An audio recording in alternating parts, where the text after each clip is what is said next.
went overseas, for real, for real. And I was trying to hit this girl, and she wouldn't give me nothing. I'd be like, baby, come on, I need you tonight. I'm leaving, going back to America tomorrow. No. Started singing that Nobody. You say, yes. You started singing? At 63, Keith Sweat finally breaks his silence on the long-standing allegations that have followed him throughout his career. He getting a bag, but 16 to 25 is my generation. I'm the king. Will you pass it? Are you willing to pass the torch? Ain't no torch to pass. Man, cut the camera off. Known for his smooth voice and slow jams, Keith also earned a reputation for wild nights filled with partying, alcohol, and rumored drug use. But those late-night scenes weren't just about excess. Behind the velvet ropes and VIP lounges, rumors circulated that Keith was hooking up with men during those drug-fueled parties.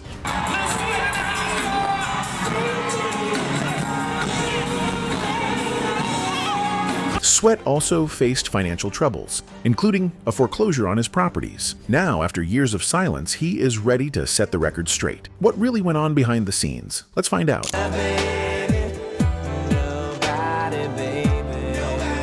Keith Sweat is a famous R&B singer known for his smooth voice and romantic songs. But sometimes when someone becomes very famous, people start talking about their personal life, even if they don't know the facts. This happened to Keith Sweat. In the early 2000s, people started spreading rumors about him. Some said that he might be gay. These rumors had no proof, but they spread fast. People love gossip, especially about celebrities. Even though Keith never said anything to support these rumors, people kept talking. Keith was always a private person. He didn't share a lot about who he was dating or what was going on in his personal life. He focused on his music and didn't like drama. But the rumors didn't stop. Some people just assumed things without knowing the truth. Luckily, someone who knew Keith well decided to speak up. One of his close friends and work partners said clearly, "Keith Sweat is not gay." This person explained that Keith had always liked women and had dated several in the past. This helped clear up some of the false stories. Still, people kept wondering. They thought maybe Keith was hiding something. But the truth is, Keith just didn't like to talk about his private life. He wasn't hiding anything. He just felt it was nobody's business. He focused on making music, not on explaining himself to people who didn't really know him. Later on, Keith shared something personal that surprised many fans. He said that when he is with a woman, he likes to play his own music in the background. Some people thought this was strange, but Keith didn't. He said it made the moment feel special. His voice and lyrics helped set the mood. Many fans laughed, while others found it interesting. It gave people a new way to think about his music.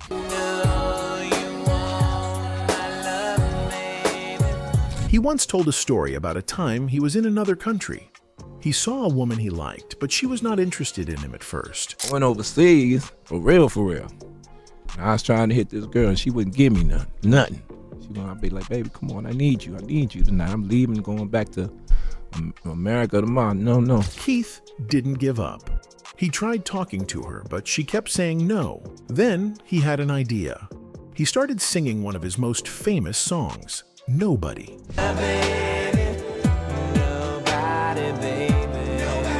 To his surprise, the woman changed her mind. She went from saying no to saying yes. This story made people laugh, but it also showed how powerful his music really is. Started singing that Nobody. You say yes. You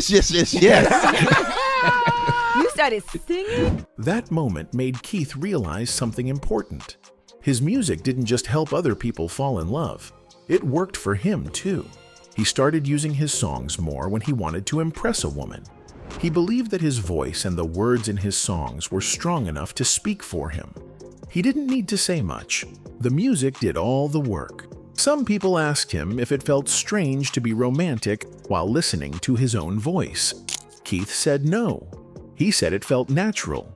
He didn't feel like there was someone else in the room. It was just him, the woman, and the music. He said his songs helped create the perfect feeling. For him, it was a normal thing to do. His answer made many fans smile. They had never thought about what it would be like for a singer to listen to their own voice like that. Keith also talked about his life in the music business. He had many stories about helping his friends. One of his close friends is Johnny Gill. You got me singing my. At one point, Johnny was not being treated fairly by the music industry. Keith stood up for him. He made sure that Johnny got the respect he deserved. Keith also helped Gerald Levert. They worked together in a group called LSG.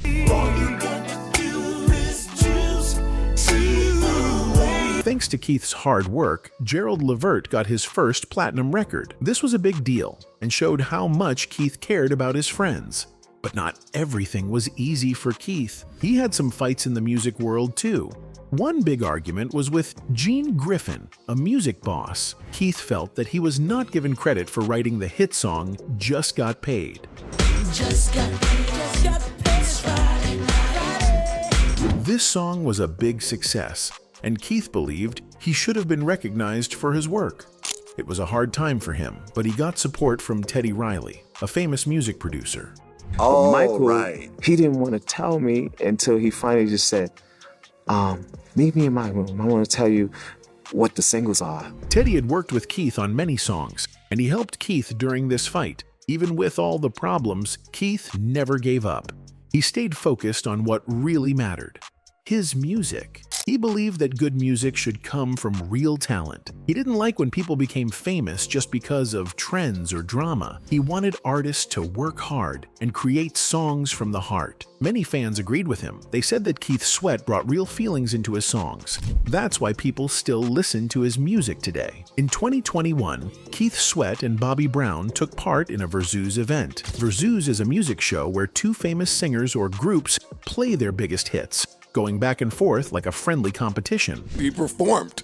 Yeah, and he looked good. I don't care about the and he sounded part. good. He looked like he could do 100 push-ups on demand if you asked him. Fans were excited because both Keith and Bobby were big stars in R&B music, especially during the 1980s and 1990s. She's my only love. I love you. People knew their songs well and were happy to see them perform live again. But during this special night, Keith's behavior got people talking, not just about the music, but also about how he acted on stage. We have something in common. Rock. Baby, don't just stop. We have something in... There had always been small rumors about Keith using drugs, but he never said anything about it. He stayed quiet and never confirmed or denied these stories. That night on Verzus, people saw him acting very lively, maybe a bit too lively. He drank cocktails on stage and seemed to get more relaxed as the night went on. Some people thought he was just having fun, but others wondered if he had too much to drink. While nothing was confirmed, his wild energy became a hot topic online. As the show went on, social media started buzzing. Many fans enjoyed watching Keith and Bobby battle it out with their old songs. It brought back good memories, but at the same time, fans were laughing at Keith's funny and strange behavior. One well-known person, Jamel Hill, joked that the alcohol was clearly working on him. Other people on Twitter said Keith looked like he might start a fight in the parking lot afterward. These were just jokes, but it showed how much people were paying attention to him. One thing that made everyone laugh was when Keith said something very unexpected to DJ Cassidy. He joked that he would have robbed him back in the day. This shocked fans and made even more people start tweeting about the moment. Some joked that their uncles may have been robbed by Keith too. These funny posts helped keep the Verzus show trending on social media. Keith's loose and silly words gave fans something else to enjoy, besides just the music. Another fun moment was when Keith Sweat introduced his song, Make It Last Forever, using a line from rapper Drake. People loved that he was mixing old-school R&B with new-school rap. It showed that Keith knew how to connect with younger fans, even if he's from an earlier time. Twitter exploded with excitement, and many said they had been waiting for him to do something cool like that. It reminded everyone that Keith still knew how to entertain and stay relevant in today's music world. During the battle, Keith even joked that Bobby Brown was cheating by using songs from his old group, New Edition. Fans laughed and said the whole show felt like two uncles arguing while playing cards at a family party. Keith didn't let Bobby have all the attention though. He played his song My Body, which he sang with two other R&B stars, Gerald Levert and Johnny Gill. This move reminded fans that Keith was part of another famous group too, and had big hits on his own and with others.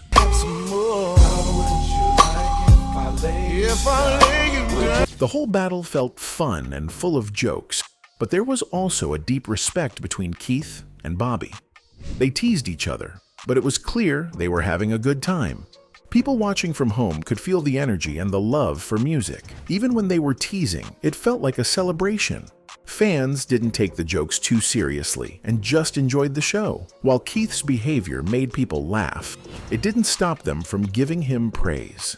He was still seen as a great singer. Bobby Brown also got lots of love for getting up there and performing, even after all he had been through in life. Both men were celebrated for their music and the memories they gave fans over the years. Many said it was one of the best Verzus shows so far. Round of applause to Bobby Brown and Keith Sweat, two icons, two legends, two GOATs. Not enough can be said about the greatness of both of these gentlemen. At the end of the night, fans felt happy. They sang along, laughed at the wild moments, and shared videos and pictures online.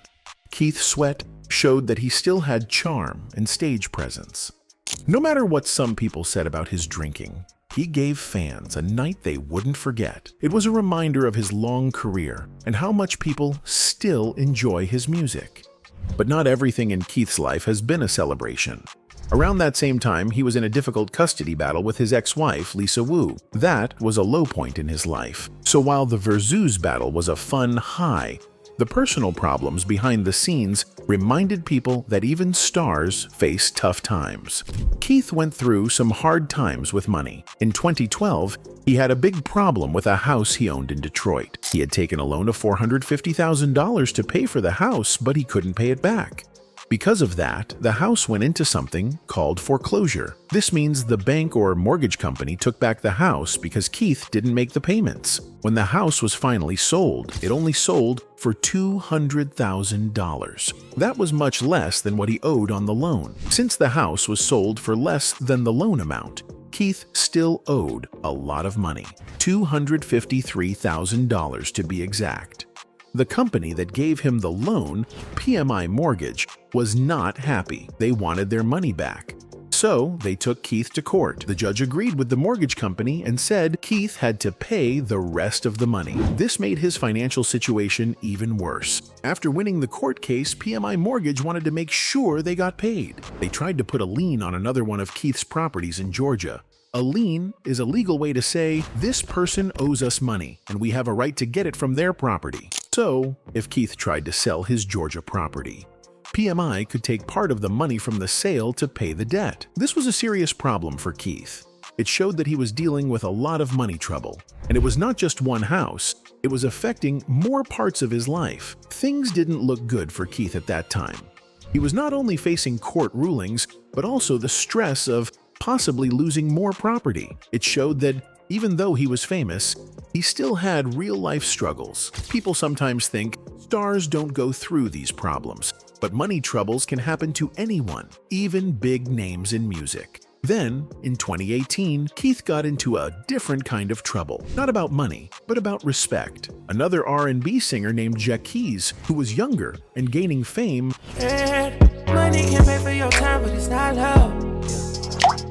Called himself the King of R&B. That didn't sit well with many people, including Keith. The disagreement happened during an event called Winterfest 2018. A cameraman asked Keith if he was ready to give up the King of R&B title to Jacquees. Keith answered by saying he was still getting that bag, which means he was still working and making money in music. This the king from back then. I'm the king for right now. This Keith Sweat. Big Sweat. But it's Big Queen. Big Queen. Hold up. I'm still getting that bag. I don't know what he getting a bag. Jacquees didn't like Keith's answer. He went up to him and said something like, "Keith is the king from back in the day, but I'm the king now." This made things tense.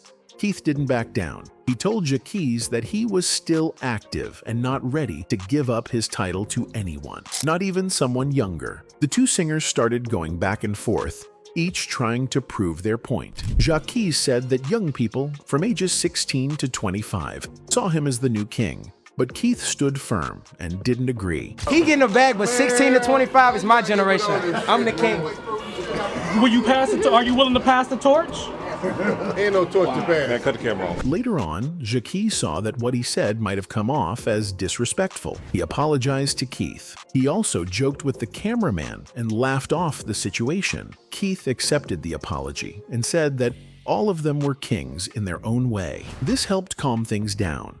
Jacquees later told people in interviews that he respected Keith and learned something from the moment. He said he looked up to Keith and even thanked him for inspiring his music career. Keith stayed calm through the whole situation and even said he was open to working together with Jacquees in the studio. Jacquees agreed, and the whole matter ended peacefully. Keith and Lisa Wu got married in 1992. They seemed happy in the beginning, and over the years, they had two sons together. Their first son, Jordan, was born in 1995. Their second son, Justin, was born in 1998. For a while, they were a family like any other, but things started to change. As time passed, their relationship became rocky. In 2002, they decided to separate. What came next was a long and painful legal battle over who would take care of their children. In 2003, they went to court to figure out custody. The court had to decide who the boys would live with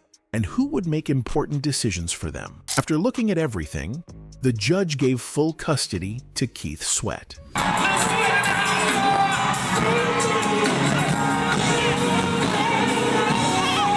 This means Keith had full control over his sons' lives, where they lived, what school they went to, and other daily decisions.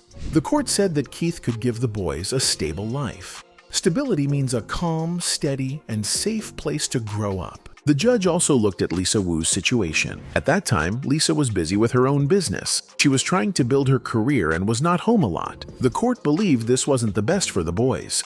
They also said Lisa spent too much money on herself and not enough on her children's needs. Because of this, the judge did not think she should be the main person taking care of the kids. After the court gave Keith custody, the problems between him and Lisa didn't stop. One of the biggest arguments happened in 2008. Lisa had joined a reality TV show called The Real Housewives of Atlanta. I'm sorry, but Kim, you are a liar, a habitual liar, and you need medication. She wanted her sons to appear on the show with her, but Keith said no. He did not want his kids to be on TV, especially not on a reality show. He said he didn't want them to be exploited. That means he didn't want people using his children just to get more attention or money. But, we're on a show. It's, providing entertainment for a lot of people. Keith said if the boys were going to be on a kid-friendly show like one from Nickelodeon or Disney, he might have thought about it. But he did not want them to be on a show that shared too much of their personal life. So he refused to sign the papers that would allow his sons to appear on the show. Lisa was not happy about this, but there wasn't much she could do since Keith had legal custody. In 2009, Lisa tried to change the court's decision. She wanted full custody of the boys and believed she could now offer a good home. She had remarried a man named Ed Hartwell, who used to play in the NFL. Lisa said her life had become more stable and she had a successful business. She told the court she was in a better place and could take care of her sons properly. She also said she could give them a loving home. But the court didn't agree to change the decision right away. The custody stayed with Keith. Keith Sweat has always been a private person. Even though his music talks about love and relationships, he doesn't like sharing his personal life with the public. When it came to his children, he didn't want them in the spotlight. He didn't like how reality TV could show children in ways they might not like when they grow up. That's why he kept saying no to them being on Lisa's show. There were also rumors about Keith's love life. In 2009, people started talking about him possibly dating Patti LaBelle. This came after they performed together at a Caribbean event. Their performance was close and friendly. and people thought they might be more than just friends. But in a 2013 interview with Essence magazine, Keith said those rumors were not true. He also said he had never dated Lisa Lopez from TLC, another rumor people believed. He said he was single at the time and didn't want to talk about his past relationship with Lisa Wu. Then, in 2016, Keith talked a little bit about his love life on the Ricky Smiley Morning Show. He said he was in a relationship, but he didn't say who the woman was. He just said she wasn't part of the music business. He did share that his new song at the time, called Good Love, was inspired by his new relationship. Still, he gave no details, and no one knows if he is still with that same person. Keith has always liked to keep his personal life private. In the middle of all this, Lisa Wu was going through money problems. In 2007, she filed for Chapter 7 bankruptcy. This means she told the court she couldn't pay her debts and needed a fresh start. But something strange came up. In the paperwork she filed, she listed many companies she owned or co-owned. People began to ask, if she owned all these businesses, was she really broke? I wrote a play that Tyler Perry directed years ago. I wrote a movie that I was in that I produced as well, and I'm shooting another movie. So and I also hosted an entertainment magazine show. So I've been doing this for a minute. On her personal website, Lisa talked proudly about her corporate empire. She made it seem like she had several successful businesses. Also, on her reality show, Lisa looked like she was living a rich life. She and her new husband, Ed Hartwell, were shown driving nice cars and living in a big house. Because of this, people started to question her money troubles. Was she truly struggling, or was she hiding something? At the same time, Keith also faced some money issues. He helped produce a movie called Black Ball and put $180,000 into it.